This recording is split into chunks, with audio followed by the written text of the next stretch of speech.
Olá, hoje nós vamos falar um pouquinho sobre as alterações morfológicas das hemácias nas anemias. É essencial o exame do esfregaço sanguíneo em todos os casos de anemia. A morfologia normal ou a presença de inclusões nos eritrócitos podem por si só sugerir um diagnóstico.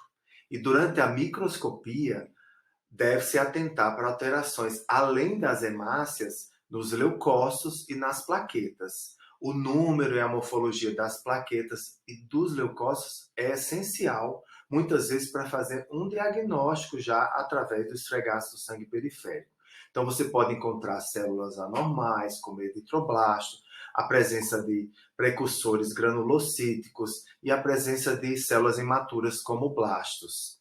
Então, aqui, falando um pouco sobre as alterações morfológicas nas anemias, então nós temos aqui uma hemácia normal, né, que você tem, é um disco bicôncavo, onde você tem uma periferia mais avermelhada e um núcleo central pálido, né? Você tem uma palidez central aqui, a hemácia não é nucleada, então a gente fala que no centro aqui da hemácia ela é pálida, porque é um disco bicôncavo.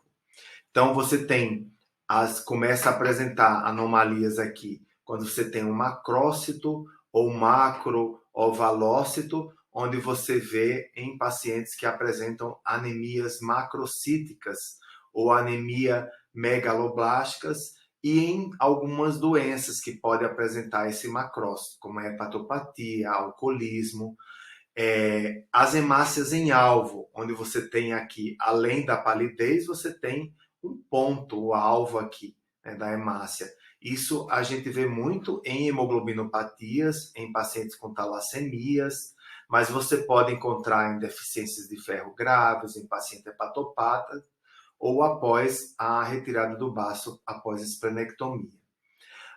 O estomatócito, que é você tem uma palidez central mais em forma de fenda aqui, né, representando o estômago. Então, você tem, em pacientes que têm hepatopatia ou alcoolismo, você encontra essas alterações.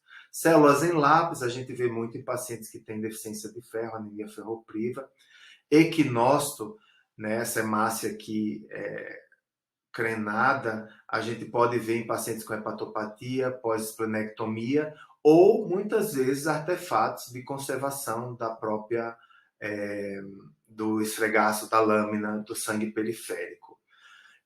O acantócito, a gente pode ver essa hemácia mais espiculada aqui em pacientes com hepatopatia, a beta-lipoproteinemia ou insuficiência renal. O microesferócito a gente vê em pacientes geralmente com esferocitose hereditária ou anemia hemolítica autoimune.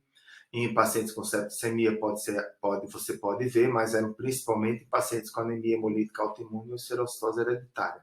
Fragmentos eritrocitários ou esquistócitos é um achado patognomônico da anemia hemolítica microangiopática, que pode acontecer em pacientes com coagulação intravascular disseminada, uma púrpura trombocitopênica trombótica, em grandes queimáticos, síndrome hemolítica urêmica, presença de anemia associadas a hemólise intravascular por válvulas cardíacas, e em sequência vem o eliptócito, que a gente vê em pacientes que têm eliptose hereditária, eritrócito em lágrimas ou dacriócitos, que você vê principalmente em pacientes que têm mielofibrose e que têm um hemograma leucoeritroblástico, que tem leucocitose com eritroblasto no sangue periférico e presença desses dacriócitos ou hemácias em lágrimas. Células em cestos ou células mordidas, né? Você pode ver em pacientes que têm